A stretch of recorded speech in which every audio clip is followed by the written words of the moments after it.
আমি গেলাম। আমি তোমাকে বিয়ে করব না, এই রিস্কওয়ালার সাথে ওর বিয়ে হবে। সামান্য 2 টাকার রিক্সাওয়ালা হয়ে আমার বাড়িতে ঢুকে আমার সামনে দাঁড়িয়ে তো বড় বড় কথা বলছিস। একজন রিস্কওয়ালার শরীরে যে রক্ত রয়েছে আপনার আমার শরীরে একই রক্ত রয়েছে, তাহলে কি মনে হয় রিস্কওয়ালা কি মানুষ না? শোনো, আমি তোমাকে অনেক ভালোবাসি। আই নাও। কি বলছো তুমি? আমি একজন রিস্কওয়ালা, সেটা তোমাকে বুঝতে হবে।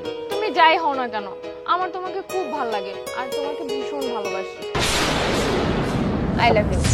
তাহলে দেখছেন ওই যে একটা রিক্সাওয়ালাকে প্রপোজ করতেছে, দেখছেন কি একটা অবস্থা? এই রিক্সাওয়ালার সাথে প্রেম করে আপনার মাইয়া, দেখেন নিজের চোখে দেখেন। এইবার বলো তুমি আমাকে ভালোবাসো। আমি তোমাকে ভালোবাসি।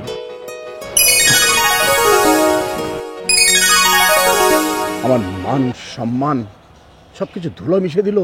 একেবারে। চল বাসা চল।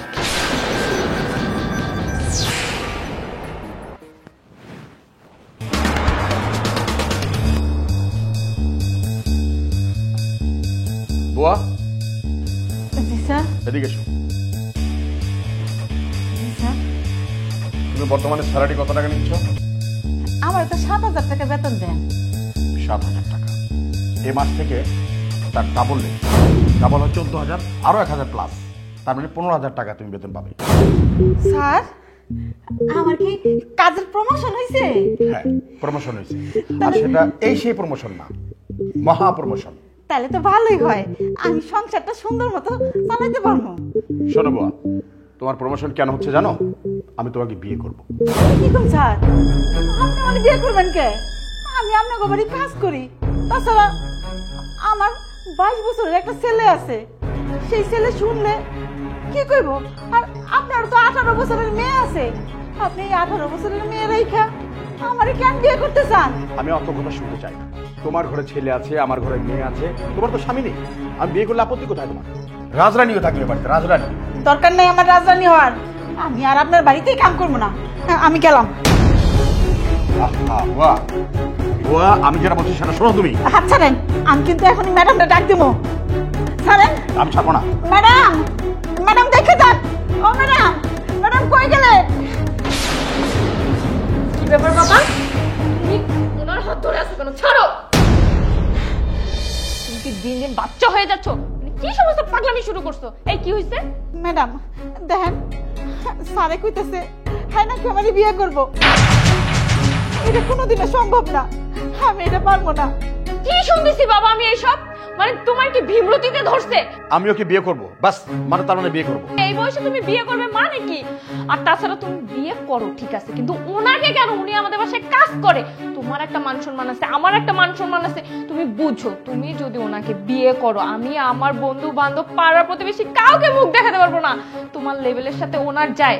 আচ্ছা আমি বুঝলাম না, তোমার কারণটা কি ওনাকে বিয়ে করো? আমাকে একটু বুঝাও তো, বলো তো। কারণ? শোনো, আমার মেয়ে মাই আমার কাছে কারণ জানতে চায়। তাহলে শোন কারণ। তুমি যখন একটা রিক্সাওয়ালাকে আই লাভ ইউ বলতে পারো, রিক্সাওয়ালা তোমাকে আই লাভ ইউ বলতে পারে, তখন কি একবার ভাবনি যে আমার বাবার মান সম্মান কোথায় গিয়ে দাঁড়াবে? ও আচ্ছা, এখন বুঝতে পারছি আমার বাবা কোথার ধান আর কোথার চাল একত্রিত করতেছে, তাই না? বাবা তুমি এইটুকু বুঝো, আমার এখন প্রেম করার বয়স, আমার এখন ভালোবাসার বয়স, তোমার না। বুঝতে পারছো? আমি এখন কাউকে ভালোবাসতে পারি, প্রেম নিবেদন করতে পারি, এটা একদম নর্মাল বিষয়, কিন্তু তোমার ক্ষেত্রে এই বিষয়টা নর্মাল না। তুমি কেন বুঝতেছো না বাবা? আর রিক্সাওয়ালা হয়েছে তো কি হয়েছে? উনি কি মানুষ না? উনি তো একটা মানুষ, তাই না? আগে দেখতে হবে যে মানুষটা কেমন। উনি একটা ভালো মানুষ, তাহলে তোমার সমস্যাটা কোথায়? তুমি ওনার বিষয়ে জানো, দেখো, শোনো ছেলেটা ভালো কিনা, কিন্তু তুমি তা না করে কি করছো? তুমি ঘরের ভিতরে এসে পাগলামি শুরু করছো। কাজের মহিলার হাত ধরে তুমি রীতিমতো টানাটানি করতেছো। শোনো মাহি, আমি এত কথা বুঝতে চাই না। আমার পছন্দের ছেলেকে তোমার বিয়ে করতে হবে। ঠিক আছে বাবা, আমি বুঝতে পেরেছি। তুমি যা বলবে আমি সেটাই করব। এই যে আশিক, তোমার খালাতো ভাই, ওর সাথে আমি তোমার বিয়ে ঠিক করেছি। দেখেছো আশিক, আমি তোমাকে বলেছিলাম না রিক্সাওয়ালার সাথে ওর বিয়ে হতে দেব না। শেষ পর্যন্ত তোমার সাথে বিয়েটা কনফার্ম হয়ে গেল। সত্যি আজকে আমি অনেক খুশি। আমি ছোটবেলা থেকে মাইকে পছন্দ করি, কিন্তু ভাই তোমাকে পাত্তাই দিচ্ছিল না। আজকেও বিয়েতে রাজি হয়ে গেছে। জানেন আঙ্কেল, আজকে যদি মা বেঁচে থাকতো তাহলে অনেক খুশি হতো। আমি যে এই খুশি কোথায় রাখবো? আশিক, আমি চাই না ওই রিক্সাওয়ালা কোনো অঘটন ঘটাক। তার আগে তুমি বিয়ের প্রস্তুতি নাও। না, এই রিস্কওয়ালার সাথেই ওর বিয়ে হবে।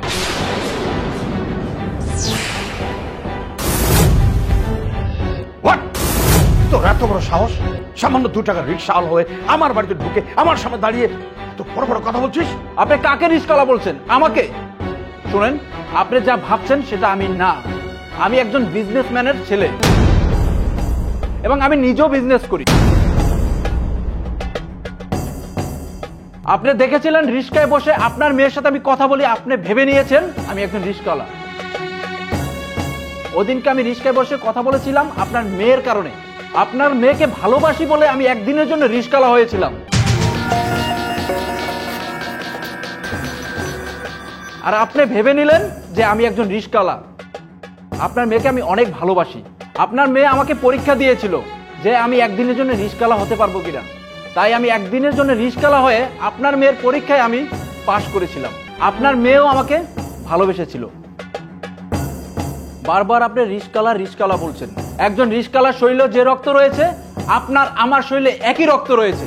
তাহলে কি মনে হয় রিস্কওয়ালা কি মানুষ না? আর একটা কথা বলি, রিস্কওয়ালাকে কখনো ছোট করে দেখবেন না। সবারই ভালোবাসার অধিকার আছে। এবার বলুন আপনার মেয়েকে আমার হাতে তুলে দেবেন কিনা? এখন তো শুনছো, আমার তো কোনো কথাই শুনতে চাচ্ছিলে না তুমি। এই মানুষটা না রিক্সাওয়ালা না, ওর বাবা বিদেশ থাকে আর ও নিজেও বড় একটা বিজনেসম্যান। শুধু আমার ভালো লাগা ভালোবাসাকে প্রাধান্য দিতে গিয়ে সেদিন রিক্সাওয়ালা সাথ ছিল, আর কিচ্ছু না। মানুষটা এতটাও খারাপ না। আগে মানুষ সম্পর্কে জানো, তারপর বিচার করো কে কেমন। আসলে আমি ভুল করে ফেলেছি। আমি হীরা চিনতে পারিনি। বাবা, এখন তো তুমি সব শুনছো, এখন তো সব জানছো, তাই না? বাবা, আমি তোমার কাছে হাত জোড় করতেছি, তুমি আর অমত করো না। আমি না মানুষটাকে খুব ভালোবাসি, তুমি আমাকে ওর সাথেই বিয়ে দাও বাবা। ঠিক আছে, আমি মেনে নিলাম তোর কথা। যা।